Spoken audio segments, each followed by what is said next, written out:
Hello friends, welcome to my channel A to Z banking and technology. And आज हम बात करने जा रहे हैं कि डेविएशंस क्या होती हैं और उसको कैसे मिटिगेट किया जाता है। तो सबसे पहले हमें ये समझना पड़ेगा कि डेविएशंस आखिर होती क्या है। हर बैंक और फाइनेंस सेक्टर में एक पॉलिसी स्टैब्लिश की जाती है जिसके अनुसार ही हमें कस्टमर को लोन दिया जाता है। और उस पॉलिसी से हटकर अगर कोई चीज़ की जाती है तो उसे हम डेविएशन बोलते हैं। डेविएशन बेसिकली दो तरह की होती है, एक क्रिटिकल डेविएशन, एक नॉन क्रिटिकल डेविएशन। और क्रिटिकल डेविएशंस वो होती हैं जिस पे कॉल लेना काफ़ी रिस्की हो सकता है और जो कई कंपनी में अलाउड भी नहीं होता। और नॉन क्रिटिकल डेविएशंस वो होती हैं जो हमारे प्रपोजल को उतना रिस्क में नहीं डालते, बट वो हमारे बिजनेस को स्मूथन करने के लिए लेना काफ़ी ज़रूरी हो जाता है। तो चलिए हम बात करते हैं क्रिटिकल और नॉन क्रिटिकल डेविएशंस के रिगार्डिंग। तो आज हम तीन डेविएशंस की बात करेंगे, जिसमें हम सबसे पहले बात करेंगे एज डेविएशन की, देन हम बात करेंगे फॉयर डेविएशन की, एंड उसके बाद हम बात करेंगे कि सिविल डेविएशन को कैसे मिटिगेट किया जाता है। तो चलिए सबसे पहले बिना टाइम वेस्ट करते हुए मैं आपको एज डेविएशन के ऊपर ले चलता हूँ। इससे पहले आप वीडियो को आगे बढ़े, आपसे रिक्वेस्ट है कि अगर आपको इन्फॉर्मेशन अच्छी लगे, आपको ये एजुकेशनल वीडियो अच्छी लगे, तो आप मेरे चैनल को लाइक कीजिए और सब्सक्राइब कीजिए और इस वीडियो को ज़्यादा से ज़्यादा शेयर कीजिए। तो चलिए स्टार्ट करते हैं एज डेविएशन। तो डेविएशन का नाम है मैक्सिमम एज नॉर्म्स, और बैंक की पॉलिसी ये बोलती है कि maximum age at the time of loan maturity should be 65 years. और किसी किसी बैंकों में 70 तक भी होता है। और वो डिपेंड करता है आपका सैलरीड प्रोफाइल है या सेल्फ एम्प्लॉयड प्रोफाइल है। सैलरीड प्रोफाइल में मैक्सिमम 60 साल तक जाते हैं, या जो जिस कंपनी में वो जॉब करते हैं उसकी रिटायरमेंट एज 58 या मैक्स टू मैक्स 60 तक रहती है। या गवर्नमेंट जॉब में हम 65 तक भी या 62 तक भी चले जाते हैं। तो हम बात करते हैं कि अगर सैलरीड केस है तो हम उसे बेस्ड ऑन उसकी पेंशन इनकम, अगर कोई गवर्नमेंट जॉब में है तो उसके बिहाफ पे एज डिविएशन ले सकते हैं। अगर वो प्राइवेट जॉब में है तो मैक्सिमम हम 60 साल तक जा सकते हैं, अनटिल अनलेस उसके पास कोई अदर इनकम नहीं हो, या फिर उसका बेटा जो है वो भी कहीं से अर्न करता हो, या फिर वो कहीं जॉब करता हो। तो चलिए हम बात करते हैं इसमें सेल्फ एम्प्लॉयड केस की। जनरली सेल्फ एम्प्लॉयड केस में नॉर्मल एज जो है वो 60 या 62 तक जाते हैं, या आजकल 65 तक भी जाने लगे हैं। बट अगर हमें लोन स्ट्रक्चर को 65 से ऊपर ले जाना है या 70 तक लेके जाना है, तो उस केस में हम ये मिटिगेंट्स को यूज कर सकते हैं। एक है कि उसका अगर कोई बेटा है या बेटी है जो कि उसी बिजनेस में इन्वॉल्व है और वो हमारे लोन स्ट्रक्चर पे आ सकते हैं, तो हम उसे अपने लोन स्ट्रक्चर पे लेके अपने इस डिविएशन को मिटिगेट कर सकते हैं। सेकंड सिनेरियो जहाँ पे ऐसा कोई जो लीगल हायरर है या बेटा बेटी है वो लोन स्ट्रक्चर पे नहीं आ रही है, और हमारे पास जो मेन एप्लीकेंट है उसकी कोई एडिशनल पैसिव इनकम है, उनको कोई रेंटल इनकम है, या उनकी कोई पेंशन इनकम है हस्बैंड या वाइफ की, और या फिर उनकी कोई फैमिली में जो इमिडिएट फैमिली है उसके अंदर कोई सेकंड सोर्स ऑफ इनकम है। फॉर एग्जांपल उनकी वाइफ जो है वो भी वर्किंग है और जिनकी इनकम हमने इस लोन स्ट्रक्चर में कंसिडर नहीं करी है, तो आप उसके बेसिस पे भी ये जो एज डेविएशन है उसको कंसिडर कर सकते हैं। और कई बार ऐसा होता है कि ये सब ना होते हुए भी हमें बिजनेस को सपोर्ट करने के लिए आप 2 या 3 साल तक का एज डेविएशन ले सकते हो।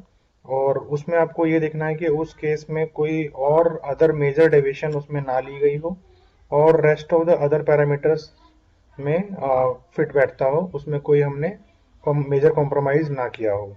तो इन कंडीशंस और इन मिटिगेंट्स के साथ आप एज को मैक्सिमम एज की डेविएशन को भी आप ले सकते हैं।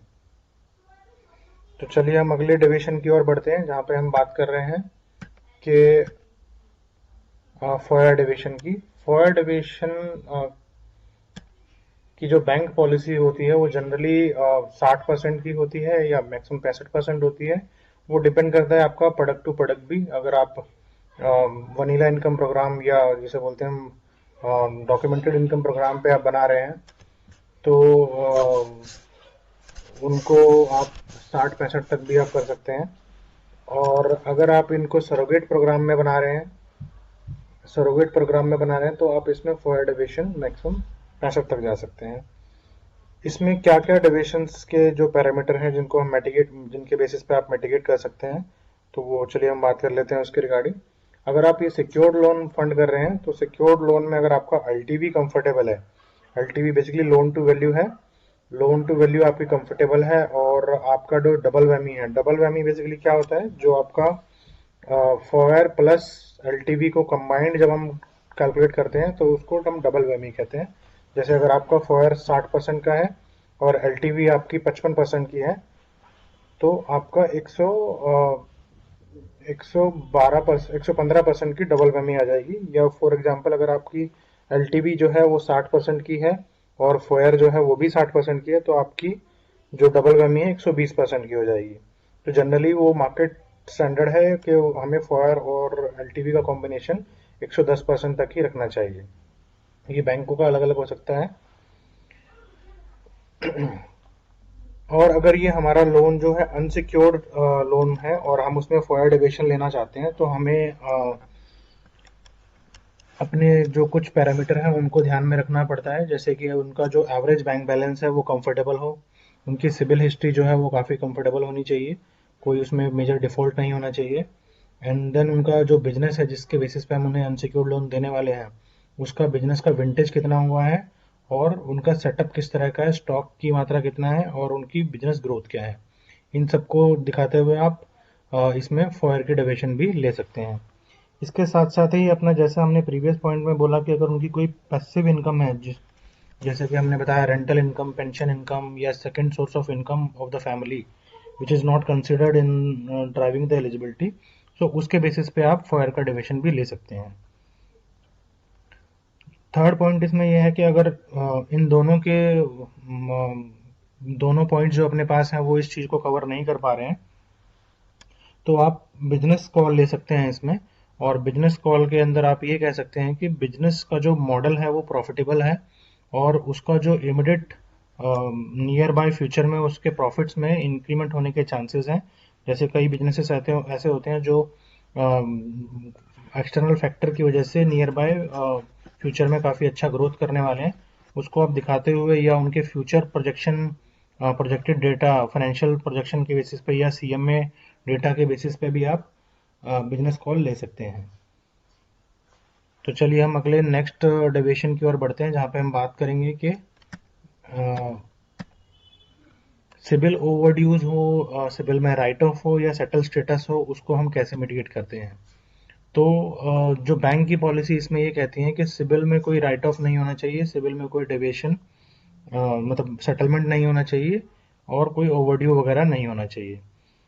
तो इसमें मेजरली क्या होता है कि जब भी हम सिविल के ओवरड्यू को मिटिगेट करने जाते हैं, तो सबसे पहले हमें कस्टमर से ये समझना चाहिए कि वो जो ओवरड्यू हुआ है या वो डिफ़ॉल्ट हुआ है, राइट ऑफ हुआ है या सेटल्ड हुआ है, उसका एक्चुअल रीज़न क्या है। उसमें बैंक की फॉल्ट है, या कस्टमर का कोई इंटेंशनल इशू है, या कस्टमर का कोई बिहेवियरल इशू है, या कस्टमर उस टाइम पे किसी ऐसी सिचुएशन में था कि जहां वो पे नहीं कर पाया, बट कस्टमर जेन्युइन है। अगर आपको इस बात का एहसास हो जाता है कि कस्टमर जेन्युइन था, कुछ फाइनेंशियल प्रॉब्लम रही थी, या फिर कोई बैंकर की साइड से फॉल्ट रहा था, कस्टमर ने पेमेंट दी थी बट कलेक्शन बॉय ने उसे डिपॉजिट नहीं किया था, तो इस तरह की अगर कोई प्रॉब्लम है तो आप उसको मिटिगेट कर सकते हैं बेसिस के उसके उनके पास कोई डॉक्यूमेंट्री एविडेंस हो उसके उस चीज़ का जो वो स्टेटमेंट रीजन दे रहे हैं। या फिर आपके पास कोई अगर ये नहीं है तो आप उसमें ये दिखा सकते हैं कि लेटेस्ट 6 मंथ्स में किसी बैंक या एनबीएफसी ने उन्हें फंड किया है। तो ऑब्वियसली जब अगर किसी बैंक या एनबीएफसी ने फंड किया है तो उन्होंने ड्यू डिलिजेंस अच्छे से किया होगा और कस्टमर के इस रीजन को समझा होगा। देन उसके बाद अगर जिस केस में वो डिफ़ॉल्ट दिखा रहे हैं उनके एनओसी अगर उनके पास अवेलेबल हो, कोई सेटलमेंट लेटर अवेलेबल हो, तो उसके बेसिस पे भी आप कॉल ले सकते हैं। अगर ये तीनों चारों चीज़ें अपने पास अवेलेबल नहीं हैं, और बाकी चीज़ें हमारे उस केस में ठीक है, हमें कस्टमर समझ में आ रहा है, हमारा बिजनेस उसका समझ में आ रहा है, और उसका जेन्युइनिटी भी प्रूव हो रही है, तो आप एक बिजनेस कॉल ले सकते हैं जिसमें आप ये बता सकते हैं कि उनके जो अदर लोन्स हैं, उनके जो कार्ड्स की पेमेंट है वो ऑन टाइम जा रही है। सिर्फ एक या दो लोन में डिफ़ॉल्ट है जिसका रीज़न कस्टमर ये जस्टिफाई कर रहा है, और उसमें कोई मल्टीपल इंक्वायरीज नहीं होनी चाहिए, जिससे आप ये जान सकते हैं कि सिबिल इंक्वायरीज जो हैं वो अपने आप में एक इंडिकेटर होते हैं। और सिबिल जितनी ज़्यादा इंक्वायरी होती है उतना ही ज़्यादा कस्टमर के लिए मुश्किल हो जाता है कि उसे बैंक से लोन मिले।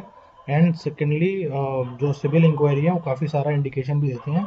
तो मैं अपने नेक्स्ट वीडियो में आपको बताऊंगा कि सिविल इंडिकेशंस, सिविल की जो इंक्वायरी होती है उसके क्या इंडिकेशंस होते हैं, और जब customer multiple times CIBIL enquiry करता है तो उसके क्या क्या रीज़न होते हैं, उससे कस्टमर को क्या नुकसान होता है, और एज ए लेंडर आपको उसमें क्या क्या चीज़ों को देखना चाहिए। चलिए, होपफुली आपको ये वीडियो पसंद आई होगी, और अगर आपको ये वीडियो पसंद आई तो आप इसे लाइक कीजिए, शेयर कीजिए, और मेरे चैनल को सब्सक्राइब कीजिए। Thank you so much.